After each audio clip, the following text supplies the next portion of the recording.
Assalamualaikum warahmatullahi wabarakatuh. Bismillahirrahmanirrahim. Alhamdulillahi rabbil alamin.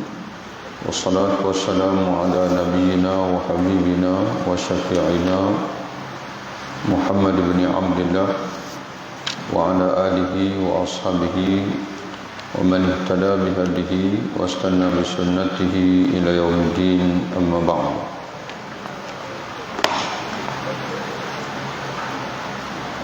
Hadis yang ke-23 dalam muka surat 27. Matan hadis oleh kerana panjang, kita terus kepada terjemahan. Zaid bin Aslam menceritakan Umar bin Al-Khattab, Sayyidina Umar bin Al-Khattab radhiyallahu anhu keluar pada satu malam untuk memerhati rakyatnya. Lalu dia terlihat pelita yang masih menyala di satu rumah. Dia pun mendekatinya. Dia mendapati seorang wanita tua sedang mengetuk bulu-bulu miliknya untuk memintal atau menjalinnya sambil dia bersyair. Mana wanita tua ini adalah seorang juru pintal ataupun menenun benang-benang bulu untuk dijadikan kain. Sambil dia melakukan pekerjaannya itu, dia bersyair, ala Muhammadin salatul abrar, salla alaikal mustafawun al-akhyar, qad kunta qawaman bakiyal ashar, ya laita sya'ri wal manaya atwar. Kepada Muhammad sallallahu alaihi wasallam berselawat para abrar. Abrar yakni orang baik-baik, orang saleh. Berselawat ke atasmu wahai Rasulullah, insan-insan pilihan yang baik-baik. Sungguh kamu setia berdiri menangis di hujung malam bersalat kepada Tuhanmu. Oh, alangkah bahagianya wahai Tuhan ketika tiba kematian, yakni kematianku. Engkau himpunkan daku bersama kekasihku dalam satu rumah. Jadi dia mohon pada Allah supaya menghimpunkan dia bersama dengan Rasulullah di satu tempat, dalam satu rumah di akhirat nanti, karena dia sangat kasih kepada Rasulullah sallallahu alaihi wasallam. Jadi dia bersyair sambil dia melakukan pekerjaan dia. Beliau maksudkan dengan kasih itu ialah Nabi Muhammad SAW. Dia tak perasan kata Umar sedang mendengar syairnya itu. Umar duduk sambil menangis. Dia terus menangis hinggalah dia mengetuk pintu rumah wanita itu. Wanita tua itu bertanya, siapa kamu? Umar menjawab, Umar bin Al-Khattab. Wanita itu bertanya, apa urusanku bersama Umar? Apa yang menyebabkan Umar datang ketika saat sebegini? Yang mana khalifah datang saat-saat begini, ada urusan apa? Umar membalas, tolonglah bukakan pintu hai ibu. Moga-moga Allah merahmatimu, tidak ada sebarang kesalahan darimu. Yang mana aku datang ini bukan kerana kamu bersalah, ada apa-apa kesalahan, tidak. Lalu wanita itu bukakan pintu. Umar lantas berkata kepadanya, tolong ulangi semula kalimah-kalimah syair yang kamu ucapkan tadi. Wanita itu pun mengulanginya. Apabila tiba di penghujung syair tadi, doa dia supaya Allah mempertemukan dia dengan Rasulullah, Umar berkata, aku mohon agar kamu masukkan daku bersama kamu berdua dalam doa itu. Masukkan nama aku sama dalam doa kamu tadi.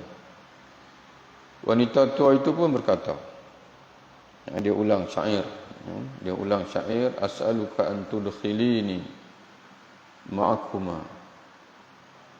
Qalat ya Umar faghfir lahu ya Ghaffar. Wanita tua itu pun berkata, engkau himpunkan daku ya Allah dan Umar bersama kekasihku dalam satu rumah. Engkau ampunilah dia wahai Tuhan Maha Pengampun. Lalu Umar berpuas hati dan pulang. Hadis ini riwayat ya Imam Ibn Mubarak, Abdullah bin Mubarak dalam kitab Az-Zuhud. Ini kitab himpunan hadis Abdullah bin Mubarak. Abdullah bin Mubarak ini selalu dikenali sebagai seorang tokoh awliya Allah, tapi sebenarnya dia juga adalah seorang muhaddis, seorang ahli hadis, dan dia ada kitab himpunan hadisnya. Bukan saja memuatkan hadis, tapi juga memuatkan kisah-kisah sahabat salafus salih. Kitab yang diberi nama Az-Zuhd, kitab nama Az-Zuhd, ada terjemahan. Tuan-tuan boleh pergi kedai terjemahan Indonesia, tuan-tuan cari kitab Az-Zuhd. Boleh baca hadis-hadis Nabi tentang zuhud. Dan zuhud pada zaman dulu salafus salih tasawuf. Kitab zuhud dan juga kitab wara' itu adalah kitab tasawuf, tasawuf ahlul hadis. Yang tasawuf ahlul hadis.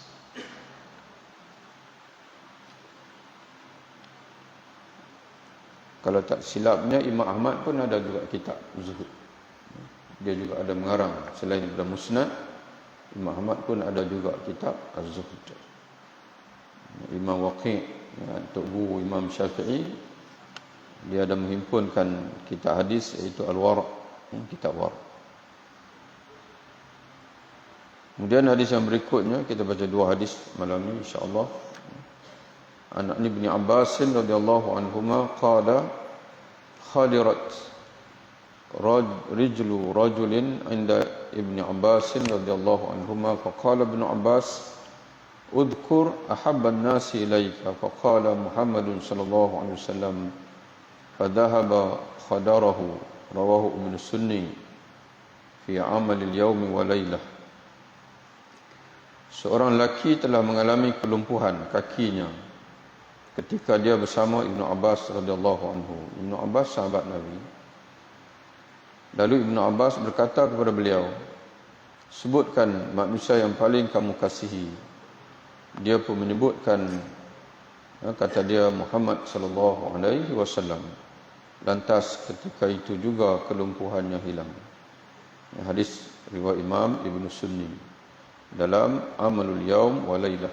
Ini pun satu kitab yang terkenal, Imam Ibn Sunni. Amalan setiap hari. Ini pun ada terjemahan juga, tuan-tuan boleh cari. Apa amalan-amalan setiap hari lah, berdasarkan kepada dia lebih kurang kitab Al-Azkar. Al-Azkar Imam An-Nawawi, dan Imam Nawawi pun banyak juga mengambil daripada kitab ini. Kerana Imam Ibn Sunni salah seorang muhaddis, anak murid kepada Imam An-Nasai. Anak murid pada Imam An-Nasai.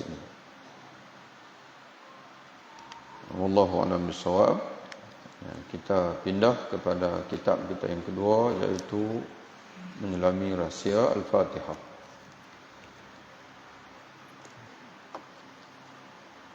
Pada malam ini, tuan-tuan sekalian, kita ayat yang ke-6, iaitu hidayah. Rahsia hidayah Allah Subhanahu wa taala. Muka surat 92. Allah Subhanahu wa taala berfirman, A'udzu billahi minasyaitonir rajim. Bismillahirrahmanirrahim. Ihdinas siratal mustaqim. Ihdinas siratal mustaqim. Kurniakanlah hidayah kepada kami kepada jalan yang lurus. Ihdina. Berilah petunjuk. Berilah hidayah kepada kami ya Allah, as-siratal mustaqim, kepada jalan yang lurus. Dalam ayat yang lalu, Allah Subhanahu wa taala memerintahkan kita supaya mengikrarkan hanya kepadanya kita memohon pertolongan. Jadi Allah Taala suruh kita minta kepada dia, minta tolong dengan dia. Setelah terlebih dahulu mengikrarkan ubudiyah. Sebelumnya kita mengikrarkan iyyaka na'bud, hanya kepada Engkau ya Allah kami menyembah. Kemudian setelah itu wa iyyaka nasta'in. Hanya kepada Engkau jua ya Allah kami mohon pertolongan. Lalu dalam ayat ini secara praktiknya tadi Allah Taala suruh kita minta tolong. Kemudian Allah Taala tegaskan lagi apa yang kita nak minta tolong itu, iaitu minta tolonglah kepada Allah untuk mendapat hidayah. Ihdinas siratal mustaqim, minta daripada Allah hidayah. Lalu dalam ayat ini secara praktiknya Allah menyuruh kita mohon kepadanya, dan apa yang disuruh untuk kita pohon itu adalah yang terpenting buat kita, yaitu agar diberi hidayah kepada as-siratal mustaqim. Walaupun di sana tuan-tuan sekalian, kita bukan perlu hidayah saja, kita perlu makan, minum, kesihatan, perlu kebahagiaan. Zaman hari ini sekarang ni tengah meleset ekonomi. Tapi Allah Ta'ala kata yang lain itu terpulang kepada kamu. Kamu nak minta ke tidak, tapi hidayah kamu kena minta. Ihdinas siratal mustaqim. Setiap hari. Bukan minta kemarin, hari ini tak payah minta. Bukan minta hari ini, besok tak payah lagi. Tiap-tiap hari selagi mana kita masih hidup. Kerana Al-Fatihah ini rukun dalam salat. Dalam hadis yang masyhur yang kita semua memahaminya, mengetahuinya, Rasulullah menyebutkan la salata liman lam yaqra bi Fatihatil kitab. Tidak ada sembahyang orang yang tidak membaca Fatihah. Jadi tuan-tuan sekalian, itu kita faham. Walaupun ada huraian lagi itu, tuan-tuan yang ada kitab tuan-tuan baca, tapi malam ni kita nak tengok hidayah. Jenis-jenis hidayah pun kita nak sebut secara ringkas, tapi ada satu hidayah yang kita nak baca agak detail, iaitu hidayah yang paling tinggi. Dua ataupun satu atau dua hidayah yang paling besar dalam hidup kita ini, yang kita nak kena bersungguh-sungguh. Kena bersungguh-sungguh, iaitu hidayah wahyu dan juga hidayah taufik. Hidayah wahyu dan juga hidayah taufik. Jadi para ulama kita menyimpulkan muka surat 94. Tajuk 93, jenis-jenis hidayah, perincian 94. Para alim ulama kita menyimpulkan daripada Al-Quran dan hadis, mereka simpulkan bahawa hidayah yang Allah Ta'ala berikan kepada makhluk ini, bukan saja manusia, semua makhluk, ada 5. Ataupun keseluruhan kesimpulan semua hidayah ada 5. Yang pertama hidayah fitrah. Hidayah fitrah iaitu naluri yang dibekalkan Allah dalam diri makhluknya untuk mereka menjalani kehidupan sebagaimana yang ditetapkan Allah. Jadi dalam diri manusia ini ada naluri sebagai manusia, dan dalam diri haiwan ada naluri sebagai haiwan. Contoh lembu, tuan-tuan sekalian, kambing, harimau, Allah Ta'ala bagi hidayah walaupun dia tak masuk sekolah. Hidayah dalam peringkat fitrah ini tak perlu dipelajari dalam mana-mana sekolah, memang sudah sedia ada dalam diri manusia. Tak kira Islam, tak kira kafir, hatta binatang yang paling jelek sekalipun ada naluri ini. Dan Allah Ta'ala menyebutkan dalam surah Al-A'la, walladzi qaddara fahada, dan Tuhan yang mentakdirkan, yang menentukan, lalu memberi hidayah, beri petunjuk. Dia tentukan kita sebagai insan, maka dia beri petunjuk macam mana untuk kita melalui kehidupan sebagai manusia. Dan dia jadikan ada, dia takdirkan pokok, pokok pula bagai-bagai. Kalau pokok durian, tuan-tuan sekalian, naluri durian itu dia tak akan tumbuh pokok nangka. Dia tak akan tanam benih durian jadi nangka. Tanam benih durian lah. Kalau durian pula ada jenis Musang King, ada jenis durian D24 dan sebagainya. Dan begitu juga tuan-tuan sekalian, kiaskanlah semua makhluk Allah. Qaddara, Allah Ta'ala yang tentukan, dan fahada, lalu Allah Ta'ala bagi hidayah, bagi petunjuk kepada dia bagaimana untuk dia menjalani kehidupan. Dalam Quran Allah Ta'ala sebut tentang lebah. Allah Ta'ala sebut tentang lebah. Wa auha rabbuka lan nahli, dan Tuhanmu telah beri ilham kepada lebah.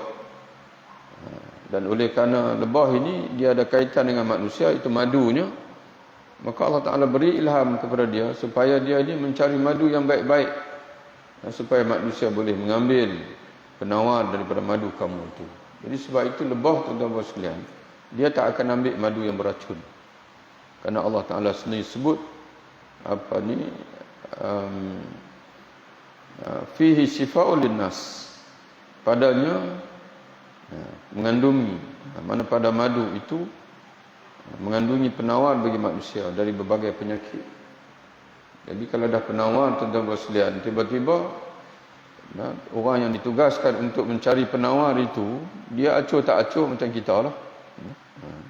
Manusia ni kadang-kadang jual ubat, tapi ubat dia itu penuh dengan beracun, mudaratkan. Itu dia tak amanah daripada itu. Tapi lebah ini Allah Ta'ala sendiri bagi ilham kat dia.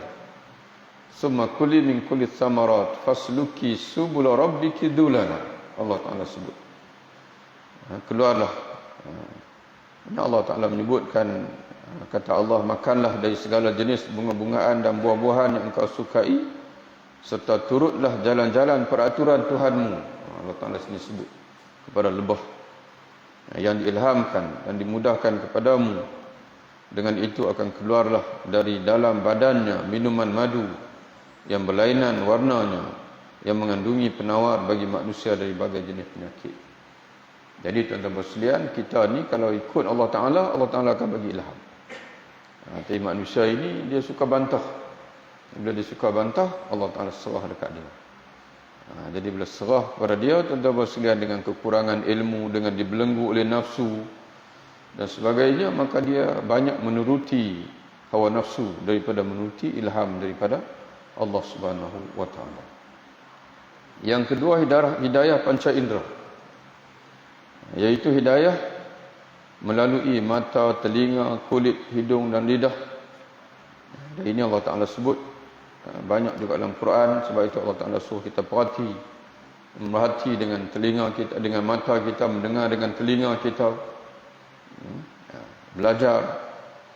Jadi sebab itu tuan-tuan sekalian, dan anugerah panca indera ini Allah Ta'ala sebut di antaranya dalam surah An-Nahl ayat 78, wallahu akhrajakum min butuni ummahatikum la ta'lamuna syai'an wa ja'ala lakumus sam'a wal absara wal af'idah la'allakum tashkurun. Dan Allah mengeluarkan kamu dari perut ibu kamu dalam keadaan tidak mengetahui sesuatu apapun. Kosong. Dalam kepala kita ni kosong, kecuali hanya sekadar ada naluri tadi. Namun kata Allah, dia mengurniakan kepada kamu pendengaran dan penglihatan serta hati, yakni akal fikiran, supaya kamu bersyukur kepada Allah. Jadi tuan-tuan sekalian, bayangkanlah kalau kita dilahirkan oleh Allah Subhanahu wa Ta'ala dengan rosak mata, rosak telinga, dan juga ada yang dilahirkan Allah dengan rosak hati, yakni akal fikiran, dia menjadi gila. Maka pada ketika itu dia tidak dapat menjalani kehidupan sebagai seorang manusia. Jadi pentingnya betapa bernilainya nikmat tuan-tuan sekalian, mata, telinga dan juga akal. Dalam Quran Allah Ta'ala selalu gandingkan akal dengan hati. Akal dengan hati. Jadi sebab itu kita kena gunakan, kata Imam Al-Ghazali rahimahullah, anugerah Allah yang paling bernilai pada diri manusia itu gunakanlah untuk dua, supaya kita boleh mencapai kebahagiaan abadi di akhirat. Kalau tidak, tuan-tuan sekalian, kita hanya berpeluang mencapai kehidupan di dunia, tapi di akhirat kita akan menderita, kerana kita tidak bersyukur pada Allah Ta'ala. Gunakanlah untuk mengenal Allah, itu yang pertama. Gunalah untuk mengenal Allah Ta'ala. Yang keduanya, untuk mengenal jalan menuju Allah. Mengenal, dan Quran tidak ada lain melainkan dua ini. Sebab itu dalam kitab Al-Jawahir Imam Al-Ghazali, di mana Imam Al-Ghazali kitab dia Jawahir ini, dia tidak cerita lain melainkan apa yang ada dalam Quran.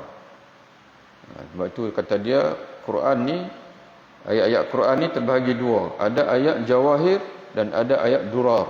Ada ayat permata dan ada ayat mutiara. Ayat permata iaitu yang paling dipanggil, yang mana permata ni yang paling bernilai, iaitu ayat-ayat yang memperkenalkan kita kepada Allah. Itu ayat-ayat jawahir.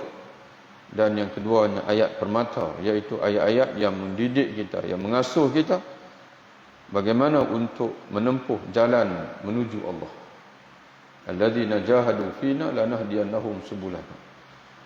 Dan orang-orang yang sanggup bermujahadah, bersusah payah untuk mencapai redha kami, nescaya kami akan beri petunjuk kepadanya untuk sentiasa berada di atas jalan kami. Jadi itu dua, tuan-tuan sekalian. Jangan kita gunakan mata kita, telinga kita hanya sekadar hari ini nak makan apa, nak pilih nasi lemak ke roti canai, sekadar tu saja. Kemudian nak tengok cerita apa, berebut dengan cucu nak tengok drama. Ni musim-musim bola pula, berebut dengan cucu nak tengok cerita, tuan-tuan pula nak tengok bola. Yang tu saja hidup, pagi petang siang malam. Ayat Quran ke mana, hadis ke mana, sembahyang pun terabai. Rugi tuan-tuan sekalian, kerana mata dan telinga ini sangat bernilai, sangat berharga. Yang ketiga, hidayah akal. Akal berfungsi untuk mengenali. Dengan akal kita dapat mengenali, berfikir, merenung, menilai, membeza. Sebab itu tuan-tuan sekalian, orang yang tak berakal tidak mukallaf. Sebelum berakal tu, yang berakal ni biasa disebut dengan mumayyiz, dia panggil. Bila sempurna akal dipanggil baligh. Umur mumayyiz ini dah tahu membeza tapi belum sempurna. Bila sampai umur baligh, baru dianggap syarak menganggap dia itu sempurna. Dia panggil kekuatan menilai. Kalau dia tak sembahyang berdosa, dia tak puasa berdosa, sebab dia sudah dipanggil sudah boleh berfikir, boleh menilai apa yang baik, apa yang tidak baik, membeza, membuat keputusan dan menyimpan maklumat, menghafal. Jadi sebab itu tuan-tuan sekalian, di antara anugerah akal yang kita kena manfaatkan juga, iaitu menghafal. Hafallah tuan-tuan sekalian, kerana sebahagian yang kita hafal itu dia tidak akan hilang sampai kita menghadap Allah Ta'ala. Di antaranya perkara-perkara yang malaikat akan tanya dalam kubur nanti. Malaikat dia tak tanya, walaupun tuan-tuan buat benda, dia tak tanya. Bila masuk dalam kubur nanti, dia tak tanya, kamu kerja apa dulu? Tuan-tuan pun kata, saya ni buat benda je. Jangan duk tanya soalan payah-payah sangat. Dia tak tanya, satu relung berapa kampit benih, dia tak tanya. Kalau tuan-tuan ahli matematik, profesor pun dia tak tanya matematik. Dia tak tanya. Kalau saintis pun dia tak tanya. Dia tanya sama semua kita ini. Kamu kenal tak Tuhan kamu? Siapa yang diutuskan untuk membimbing kamu? Kamu kenal kepada Rasul kamu? Jadi teman-teman sekalian, dalam surah Syu'ara yang kita pun pernah baca di sini, bila kita menghadap Allah Ta'ala nanti, yauma la yanfa'u malun wala banun illa man atallaha biqalbin salim. Hari kebangkitan nanti tidak akan beri guna lagi harta benda dan anak pinak, melainkan orang yang datang menghadap Allah dengan hati yang bersih. Jadi benda yang kita mengaji untuk bersihkan hati itu, dia tak hilang. Akidah kita. Imam Hasan Basri dia sebut, dia kata, tanah tidak akan boleh menjamah tempat bertapaknya iman. Dia panggil macam mana kita mati nanti, apa yang ada dalam hati kita tu, kita kasih siapa, kita sayang siapa, begitulah akan kekal sampai kita bangun menghadap Allah Subhanahu wa taala. Jadi sebab itu tuan-tuan sekalian, ada benda yang dalam hati kita ni dia tak akan hilang sampai bila-bila nanti, sampai kita menghadap Allah Subhanahu wa taala. Yang kita boleh simpulkan sebagai ilmu agama, insya-Allah. Ilmu agama, ilmu mengenal Allah. Sebab itu Nabi SAW mengajar kita setiap pagi Seboleh-bolehnya tuan-tuan sekalian, jangan lupa untuk kita berzikir raditu billahi rabba wa bil islam dinan Muhammadin nabiyya. Ya, aku redha Allah sebagai Tuhanku, Islam sebagai agamaku, dan Muhammad sebagai nabiku. Barang siapa yang mengucapkannya, kata Nabi, wajabat lahu jannah, wajib syurga untuk dia. Banyak hadis tuan-tuan sekalian. Ada hadis Nabi menyebutkan haqqan 'ala Allah an yurdiyahu. Barang siapa yang mengucapkannya, maka dia berhak untuk menerima, dia panggil, menerima keredaan Allah Subhanahu wa taala sepanjang masa. Jadi tuan-tuan sekalian, itu redha ni dia memang tidak lain melainkan hati. Redha ni memang dia daripada hati. Raditu billahi rabba wa bil islam dinan Muhammadin nabiyya. Sebab itu di akhirat nanti, apa orang kafir kata? Penyesalan orang kafir. Qalu, mereka berkata, ini orang kafir tak kala dimasukkan Allah dalam neraka, apa mereka merintih? Lau kunna nasma'u aw na'qilu, kalaulah kami dahulu ketika di dunia mendengar dan menggunakan akal kami untuk berfikir mencari kebenaran, tentulah kami tidak akan masuk dalam kalangan ahli neraka sebagaimana hari ini. Jadi sebab itu tuan-tuan sekalian, akal kita ni kena manfaatkan sungguh-sungguh untuk mencari kebenaran. Dan apabila orang menegur kita, orang menyampaikan satu pada kita, fikir. Jangan kita kira nak tolak saja. Fikirkan, Allah Ta'ala bagi akal kat kita. Teguran dia itu, adakah betul atau tidak? Apakah yang kita lakukan selama ini betul atau tidak? Kalau kita begitu kehidupan kita, insya-Allah tuan-tuan sekalian, kita akan bahagia nanti. Yang keempat, hidayah wahyu. Tadi hidayah naluri. Yang kedua, hidayah panca indera. Yang ketiga, hidayah akal.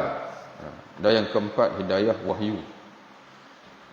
Jadi kalau Allah Ta'ala tak turunkan wahyu, mustahil tuan-tuan sekalian. Memang kita, akal kita tak akan boleh sampai untuk kita mengenali Tuhan yang sebenar. Sekadar boleh kita faham bahawasanya alam ada Tuhan, takat tu saja. Sebab itu tuan-tuan sekalian, kita perhati, hampir keseluruhan manusia ini percaya Tuhan.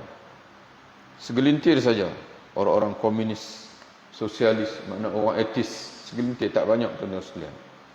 Bukan saja orang Islam percaya Tuhan, orang Buddha, orang Kristian, orang Yahudi, semua percaya ada Tuhan. Semua ada rumah ibadat, ada tempat ibadat, ada ibadat. Tapi tuan-tuan sekalian, yang mengenali Tuhan dengan yang benar, satu saja, iaitu orang Islam. Bagaimana mereka tahu itu? Karena mereka belajar daripada Rasul. Rasul mengajar bahwasanya Tuhan yang sebenar adalah Allah. Tuhan yang sebenar, dia tidak ada anak, dia tidak ada pasangan, dia tidak ada sekutu.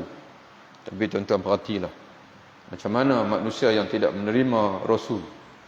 Mereka percaya Tuhan, tapi Tuhan yang batil. Tuhan yang batil, macam-macam jenis. Ada waktu tuan-tuan sekalian, pilah duduk, tak payahlah masuk, duduk depan kuil Hindu, duduk depan Tok Kong Cina, tengok, ya Allah, ya Tuhanku, terima kasih ya Allah, Engkau nak utuskan Rasul kepada kami, Engkau beri hidayah kepadaku ya Allah, menerima Rasul yang Engkau utuskan, maka aku berpeluang ya Allah untuk mengenalimu, Tuhan yang sebenar. Kalau tidak, aku pun akan jadi macam mereka juga. Tengok sekalian, Tuhan ada yang perut buncit pun ada. Ini tak boleh sebut lebih sangat. Zaman lah ni zaman. Tidak, nanti banyak ada ustaz-ustaz kena minta maaf. Jadi itulah tuan-tuan sekalian, tengok. Bukan takat satu, berpuluh-puluh. Ketika Rasulullah SAW menakluk ataupun membebaskan Mekah, di dalam Kaabah saja tu ada 300 pahala lebih. Jadi sebab itu Allah Ta'ala bagi hidayah dengan hidayah wahyu. Hidayah wahyu ini iaitulah Quran dan juga hadis. Dan terakhir tuan-tuan sekalian, hidayah taufik. Hidayah taufik. Walaupun Quran dah ada, wahyu dah ada, tapi kalau Allah Ta'ala tak buka hati kita untuk kita menerima wahyu itu, maka tuan-tuan sekalian, kita akan kekal sebagai orang yang sesat. Ya, sebab itu tuan-tuan sekalian, dalam keadaan Quran masih ada, tapi di dunia ni masih ada orang kafir. Dan dalam keadaan orang Islam ini mengucap kalimah syahadah pun, sebahagian besar, sebahagian daripada orang Islam masih lagi sesat. Ya, masih lagi tak sembahyang, masih lagi tak puasa. Dan tak kurang banyak juga tuan-tuan sekalian orang Islam pada hari ini yang menganut fahaman sekular, yang menganut fahaman liberal, yang menganut fahaman plural dan sebagainya. Dan tak kurang juga tuan-tuan sekalian yang beramal tapi tidak dalam petunjuk Allah Ta'ala. Hidayah taufik ini merupakan kemuncak hidayah. Muka surat 100 tuan sekalian. Ya, kemuncak hidayah Allah ialah hidayah taufik. Ya, sebelum itu, kalau tuan-tuan perhati ayat sebelum itu, yahdillahu linurihi man yasha. Allah memberi hidayah kepada cahayanya siapa yang dia kendaki. Ini yang bimbang ni. Sebab Allah Ta'ala kata dia akan bagi nur, bagi hidayah. Yahdillahu, Allah Ta'ala sebut dengan bahasa hidayah, Allah akan beri hidayah linurihi, kepada cahayanya. Bukan semua manusia, kata Allah. Man yasha, siapa yang dia kendaki. Sebab itu Allah Ta'ala suruh kita minta. Dan dia jamin dalam Quran. Ud'uni astajib lakum. Kamu mintalah kepadaku, aku akan perkenankan untuk kamu. Jadi sebab itu tuan-tuan sekalian, kalau Allah Ta'ala tak nak bagi kepada kita, memang kita tak akan minta. Kalau Allah Ta'ala tak nak bagi dekat kita, memang tak akan tergerak mulut kita untuk minta. Memang itulah yang berlaku. Dan yang kita bimbang lagi tuan-tuan sekalian, kita takut hari ini kita minta tapi esok kita tak minta. Sebab tu kita kena minta tiap-tiap hari. Ada orang kemarin tak minta, tak dapat hidayah lagi, tak sembahyang, dia tak minta hidayah. Kemudian Allah Ta'ala bagi hidayah. Hari ini dia dah mula minta. Dan ada orang tuan-tuan sekalian, kemarin minta, bertahun-tahun minta, tapi mungkin kerana dia sombong, Allah Ta'ala uji dia, dia dah tak minta lagi. Sebab itulah hidup kita ini, ada orang lahir Islam mati kafir, dan ada orang mati kafir lahir Islam. Dan banyak tuan-tuan sekalian, awliya Allah pun asal awliya Allah tapi berubah menjadi awliya syaitan. Tuan-tuan boleh bacalah dalam surah Al-A'raf. Allah Ta'ala umpamakan seperti anjing, iaitu seorang ulama Bani Israel yang namanya Barsisa. Dia beribadat, tempoh ibadat saja 70 tahun. Umur kita 70 tahun, ibadat kita 5-6 tahun. Tapi dia umur ratusan tahun, ibadat saja 70 tahun. Tapi akhirnya tuan-tuan sekalian, dia mati kafir. Dia mati daripada berpindah daripada awliya Allah kepada awliya syaitan. Iblis bersama. Iblis tuan-tuan sekalian berasal bersama malaikat di langit yang ketujuh atas sana. Tapi tuan-tuan sekalian berakhir dengan menjadi orang yang menyesatkan orang lain. Jadi sebab itu Allah Ta'ala suruh kita minta. Istighfar pun sama.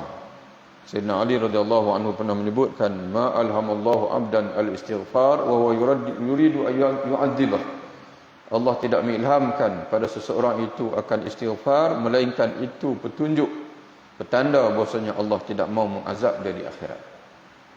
Jadi bila orang tu dia rajin astaghfirullahalazim, astaghfirullahalazim, rabbana zalamna anfusana wa illam taghfir lana, memang Allah Ta'ala ilham kat dia, suka nak kata macam tu, nak minta begitu. Kata Sayyidina Ali radhiyallahu anhu karamallahu wajhah, itu menunjukkan bahwasanya Allah tak mau azab dia di akhirat. Tapi kalau dah tak, memang tak teringat langsung. Dan begitulah juga tuan-tuan sekalian, bila Allah Ta'ala kasih pada seseorang itu, Allah Ta'ala akan menjadikan dia beramal di hujung umur. Banyak hadis-hadis tuan-tuan boleh jumpa, tanda kasih Allah. Walaupun sebelum dia tak beramal, tapi di hujung umur Allah Ta'ala akan jadikan dia beramal, sehingga dia dikenali oleh rakan-rakannya dengan amalan itu. Dulu tuan-tuan sekalian, orang kata suka pelaga ayam. Dulu semua orang kenal main judi. Tapi bila Allah Ta'ala kasih, tiba-tiba berubah. Dia pergi sembahyang, tuan-tuan sekalian, mula zamah masjid setiap waktu, sehingga semua kawan-kawan tak ingat dah belaga ayam dulu. Semua tahu kata dia ni, dia ahli tangkasa masjid, dan dia ni ahli jemaah dan sebagainya. Itu ada hadis, tuan-tuan sekalian. Ada hadisnya. Kemuncak hidayah ialah taufik. Kemuncak hidayah Allah ialah hidayah yang kelima di atas, iaitu hidayah taufik. Apabila kita diberi taufik oleh Allah, akan bergunalah segala hidayah yang lain. Wahyu, akal, panca indera dan fitrah. Tapi kalau Allah Ta'ala tak beri taufik pada hati kita, tuan-tuan sekalian, kosong. Hal lain-lain tu percuma. Sebab dia tak boleh bimbing kita kepada kebahagiaan di akhirat. Kita ada, dipanggil akal, ada mata, ada telinga, sekadar untuk hidup di dunia, tapi tidak membawa kita kepada jalan Allah Ta'ala.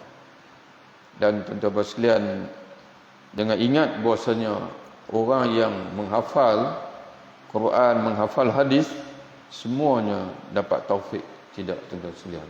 Kalau tidak, tuan-tuan, kita tak akan berjumpa dengan Quran, ulama-ulama Bani Israel. Ya Allah Ta'ala sebut dalam Quran, mereka itu ibarat kaldai. Kamasalil himar yahmilu asfara. Ulama-ulama Bani Israel ini yang menghafal kitab Taurat, yang tahu apa yang ada dalam kitab Taurat, tapi mereka tidak lebih seperti mana kaldai yang memikul kitab ke hulu ke hilir, tapi dia tidak ambil manfaat dengan kitab yang ada atas belakang dia. Itu tuan-tuan sekalian, pada satu tahap, ulama-ulama Bani Israel ini, mereka berada dalam satu keadaan yang di tanah Arab itu, di Madinah itu, melebihi daripada orang Arab lain. Kan orang Arab lain tak kenal Nabi, dan orang Arab lain tuan-tuan sekalian menyembah berhala. Tapi bila datang dari Muhammad sallallahu alaihi wasallam, mereka enggan untuk beriman dengan Rasulullah. Mereka menjadi orang yang lebih hina daripada orang Arab lain yang berubah menjadi Islam. Itu tuan berarti tengok Abu Bakar, Omar dan sebagainya, dia tak pernah terkenal sebagai orang yang tahu kitab Taurat, tahu kitab Injil. Tak ada, tuan-tuan sekalian. Paling tinggi pun mereka tahu agama Nabi Ibrahim. Itu pun bercampur-campur dengan berhala dan sebagainya. Tapi orang Yahudi, mereka hafal kitab Taurat. Bahkan di Madinah, tuan-tuan sekalian, ada sekolah Baitul Midras dalam kitab Ibnul Jauzi. Al-Alama Ibnul Jauzi, Abdul Rahman Ibnul Jauzi. Kitab dia yang terkenal, salah satu kitab yang mana kitab sirah. Dia satu hari Nabi, ketika Nabi ada di Madinah, Nabi hadir di sekolah orang Yahudi, nama Baitul Midras. Kemudian Nabi kata kepada mereka, kamu tampilkan untuk bersembang denganku orang yang paling alim yang ada dalam sekolah ini, Baitul Midras. Maka keluarlah seorang tokoh nama Abdullah ibn Surya. Nabi tanya dia, kamu tak kenal ke aku? Apa pandangan kamu tentang aku? Lalu dia kata, aku kenal. Bukan saja aku kenal, ulama-ulama Yahudi yang lain pun semua kenal kamu. Lalu Nabi tanya, habis dah kenal, kenapa kamu tak beriman? Kenapa mereka tidak beriman kepada aku? Lalu dia kata, kerana kamu orang Arab. Mereka tak boleh terima orang Arab. Mereka menanti Nabi daripada Bani Israel. Tiba-tiba datang Nabi orang Arab. Itu puncanya. Hilang habis. Wahyu apa semua hilang habis. Kerana apa tuan-tuan sekalian? Kerana ditutup oleh dia panggil nafsu. Panggil apa? Nafsu, orang kata apa? Bangsa contohnya. Lalu Nabi tanya, yang kamu pula Abdullah kenapa tak beriman? Aku takut untuk bercanggah dengan kaum itu. Dia ada pula jenis itu. Makna dia takut. Dia tak sanggup nak bercanggah dengan, dia takut hilang pangkat. Kalau dia masuk Islam nanti mana hilanglah title dia sebagai ulama ataupun tokoh. Dan aku menunggu supaya mereka masuk Islam, dan aku akan masuk Islam sama dengan mereka. Jadi tuan-tuan sekalian, kalau Allah Ta'ala tak bagi taufik, yang hujung itu, segala jenis hidayah lain termasuk wahyu itu sendiri tak akan berguna kepada kita. Jadi kerana itu, bila kita mengaji tuan-tuan sekalian, kita baca Quran, kita menuntut ilmu, kita minta, ya Allah, ya Tuhanku, Engkau kurniakanlah kepadaku ilmu yang bermanfaat, dan berilah petunjuk kepada hatiku, ya Allah, jinakkanlah hatiku untuk aku mudah, bukan saja mudah memahami agamamu, tapi mudah memahami, mudah mengikuti dan mengamalkan apa yang ilmu yang aku terima daripada wahyu yang kau sampaikan melalui Rasul-Rasul. Wallahu a'lam bishawab. Assalamualaikum warahmatullahi wabarakatuh.